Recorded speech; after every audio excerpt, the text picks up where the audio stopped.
Hi friends, ఎలా ఉన్నారు అందరూ? నేనైతే బాగున్నాను, మీరు కూడా బాగున్నారు అనుకుంటున్నాను. ఫస్ట్ టైం సోలోగా ట్రావెల్ చేశాను. అంటే డాడీ అక్క కూడా వచ్చారులే రైల్వే స్టేషన్ నేను డ్రాప్ చేయడానికి. 30 మినిట్స్ ముందే రైల్వే స్టేషన్కి వెళ్ళిపోయాము. ట్రైన్ అయితే 10 మినిట్స్ లేట్ వచ్చింది. ఎంతైనా ఫస్ట్ టైం సోలోగా వెళ్తున్నాను కదా. డాడీ జాగ్రత్తగా వెళ్ళు, హైదరాబాద్లో దిగాక ఏమైనా హెల్ప్ కావాలంటే తమ్ముడికి కాల్ చేయి, వస్తాడు అన్నారు. సోలో ట్రావెల్ చేస్తున్నాను కదా, సో నేనే వెళ్దాం అనుకున్నాను, తమ్ముడికి ఏం కాల్ చేయకుండానే.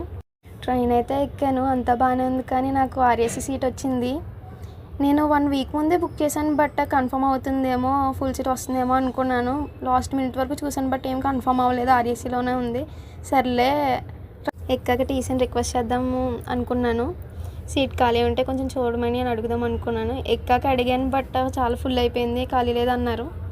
ఆర్ఏసీ అంటే తెలుసు కదా, ఒక సీట్లోనే ఇద్దరు ట్రావెల్ చేయాలి. ఫ్యూ స్టేషన్స్ పాస్ అయిన తర్వాత ఒక పర్సన్ వచ్చి కూర్చున్నారు. ఆవిడ ఏజ్ కొంచెం పెద్దగా అనిపించింది. నేను ట్రైన్ అయితే 7:30కి ఎక్కాను. అరౌండ్ 8:30కి ఆ పర్సన్ వచ్చారు. నైట్ 10:30 వరకు బాగానే అడ్జస్ట్ అయ్యాము. బట్ ఆఫ్టర్ 10:30 ఆవిడ పడుకుంటా అన్నారు, సో నేను అడ్జస్ట్ అయ్యాను. నాకు ఈ ట్రైన్ జర్నీలో అసలు మంచిగా అనిపించిన విషయాలు ఏంటంటే, చెక్కింగ్కి పోలీసులు వచ్చారు. Bags, electronic gadgets and gold ornaments సేఫ్గా పెట్టుకోండి అని చెప్పడానికి.